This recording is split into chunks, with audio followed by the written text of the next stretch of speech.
demande ce que c'est Paris, on répond toujours l'étoile, les Tuileries, c'est les grands boulevards, Pigalle, l'Opéra, mais ne les croyez pas. Paris, mais c'est la tour Eiffel avec sa pointe qui monte au ciel. C'est ça, la tour Eiffel, ouais. Putain, elle est où? Excusez-moi, je cherche la tour Eiffel. Ah oui, bon d'accord. En fait je viens de là-bas et on m'a dit que c'était de ce côté-là et je me suis dit ils l'ont pas enlevé quand même. C'est le Champ de Mars. Ok. Et là c'est la tour Eiffel. Bon très bien. Et ben voilà, elle est là la tour Eiffel. Bon alors dans un premier temps bonjour et bienvenue à tous dans l'épisode numéro 5 de Petite Sortie entre amis. Faut avouer qu'il y a quand même beaucoup moins classe comme intro. Alors aujourd'hui on est à Paris comme vous l'avez remarqué et on retrouve Baptiste Coranty. Enchanté Baptiste. Enchanté. Je te laisse te présenter vite fait. Ouais, donc je m'appelle Baptiste Coranty, j'ai 22 ans. Je pratique l'escrime et plus particulièrement l'épée. Je suis originaire d'Aix-en-Provence. Maintenant j'habite à Paris, je suis pensionnaire de l'INSEP, c'est le pôle France Senior. J'ai été champion de France cadet en 2011. J'ai fait les championnats d'Europe, championnat du monde junior en 2013. Et depuis je pars en Coupe du Monde avec l'équipe senior, donc les 12 athlètes qui font le tour du monde pour représenter la France. Ok. Gros programme. L'épée c'est une des 3 armes de l'escrime, donc il y a l'épée, le fleuret et le sabre. Le sabre c'est une arme où on touche avec le tranchant, le côté de la lame, on touche tout ce qui est au-dessus de la ceinture, donc les bras, la tête et le buste. Ensuite il y a le fleuret, donc c'est un peu comme l'épée mais c'est une arme un peu plus légère et plus flexible et on touche que le buste. Et l'épée enfin, c'est ce que j'ai dans la main, touche tout le corps, de la tête aux pieds. Le but c'est de toucher avant de se faire toucher en fait. En compétition il y a des matchs de poule en 5 touches. Et 3 minutes, donc si au bout de 3 minutes par exemple il y a 3-2, bah, celui qui a 3 il gagne le match. Ou alors si le match peut aller plus vite, donc en 1 minute 30 il y a 5-2, bah, celui qui a 5 a gagné. Et s'il y a 4-4 au bout des 3 minutes, on fait une mort subite, donc on fait un tirage au sort. Il y a un des deux tireurs qui a l'avantage et on rajoute une minute supplémentaire, le premier qui touche a gagné. Et s'il n'y a pas de tout, c'est celui qui a eu la priorité qui gagne le match. Et ensuite en tableau d'élimination directe, c'est des matchs en 15 touches, en 3 fois 3 minutes, avec 1 minute de repos. Et c'est la même règle, si au bout des 9 minutes il y a égalité, on rajoute 1 minute, on fait une mort subite. Et celui qui met la touche a gagné, ou celui qui a la priorité gagne le match. Ok. Alors aujourd'hui, qu'est-ce qu'on va faire comme entraînement là? Tout d'abord, on va faire un échauffement. Après, on fera des petits déplacements escrime pour commencer à sentir les sensations. Et ensuite, on fera des petits matchs en 5 pour que tu puisses voir ce que ça fait d'être sur une piste. Ok, muy bien.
Fait chaud là-dessous.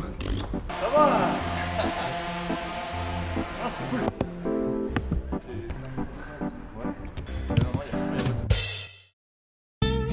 Bon, c'était une bonne séance là, merci beaucoup Baptiste. Pas de soucis. Pour s'entraîner, on a mis une tenue particulière, c'est une tenue particulière épée ou alors c'est la même? En fait, toutes les armes ont une base comme ça, la base de l'épée. Et en fait, le fleuret et le sabre rajoutent une cuirasse électrique par-dessus pour que quand ils touchent, ça fasse contact. En fait, ça isole la partie valable de la partie non valable. Au niveau international, où est-ce qu'il se situe le niveau français? À l'épée, c'est les meilleurs mondiaux, ils sont champions olympiques en titre par équipe. Il y a Gauthier Grumier qui était numéro 1 mondial, qui a fait médaille de bronze aux Olympiques. Et dans les 32 premiers mondiaux, il doit y avoir 5 ou 6 Français. Donc la France à l'épée, c'est vraiment la nation dominante. À quel moment t'as commencé l'escrime? J'ai commencé l'escrime, j'avais 6 ans. Quand on est petit, on commence tout le temps par le fleuret. C'est d'un plus légère, c'est un peu l'arme de l'apprentissage au début. Moi, j'étais dans un club d'épée. Vers 8 ans, on a dû me filer une épée. Et après, j'ai dû faire un choix entre l'épée ou le fleuret et j'ai préféré l'épée. Toi, t'es dans un pôle haut niveau, donc à l'INSEP. Comment vous gérez vos entraînements? En début de semaine, on reçoit un programme. On a un entraînement du lundi au vendredi, tous les soirs de 16h30 à 18h30. Et on alterne la prépa physique et les séances spécifiques escrime. En plus de ça, on nous rajoute généralement des leçons individuelles. C'est des entraînements en face à face en fait avec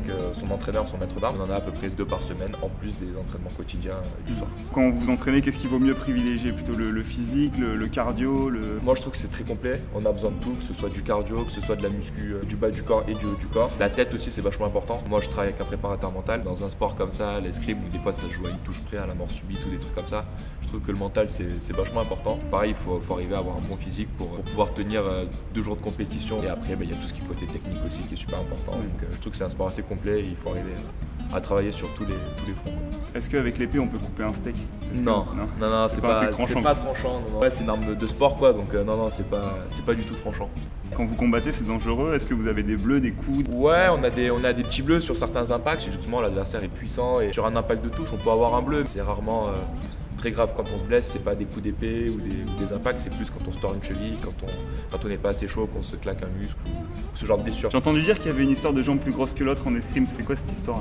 C'est un sport de déséquilibre en fait. Vu qu'on est en garde, comme ça. Généralement, on est un peu plus sur la jambe avant que sur la jambe arrière. Là, on voit pas trop, mais ma jambe droite est plus grosse que ma jambe gauche. On le ressent beaucoup quand on essaie d'acheter des jeans. On sent généralement qu'il y a une cuisse qui est serrée et l'autre où il y a du mou quoi. Comment on gère la confrontation quand on est dans un masque complètement isolé de l'extérieur où on voit pas très bien? Moi, je pense que chacun gère son truc. Bon, après, la difficulté du masque, quand on en fait depuis tout petit, on a l'impression de quasiment de rien avoir sur la tête quoi. Est-ce que tu peux nous dire un peu là les objectifs de ta saison? Partir un peu sur toutes les coupes du monde pour prendre de l'expérience et commencer à pas mal tourner sur les épreuves internationales, tout en gardant le circuit national dans un coin de ma tête. Et puis après, pour la fin de l'année, j'aimerais participer aux championnats d'Europe U23 qui auront lieu à Minsk en Biélorussie. Et après, cet été, il y aura les Universiades, c'est des espèces de Jeux Olympiques universitaires pour les moins de 27 ans. C'est une grande réunion du sport et donc j'aimerais bien participer à ça, c'est à Taipei. Et voilà, c'est les objectifs de la fin. Écoute, bon courage Baptiste, merci beaucoup et puis bonne fin de saison et à la prochaine sur merci, à la prochaine.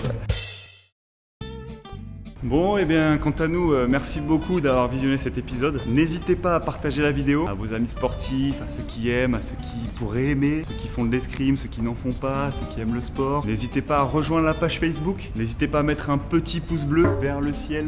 N'hésitez pas à vous abonner à la chaîne YouTube, c'est important. Et enfin, n'oubliez pas, vive le sport, mais le plus important, faites-vous plaisir. Ciao!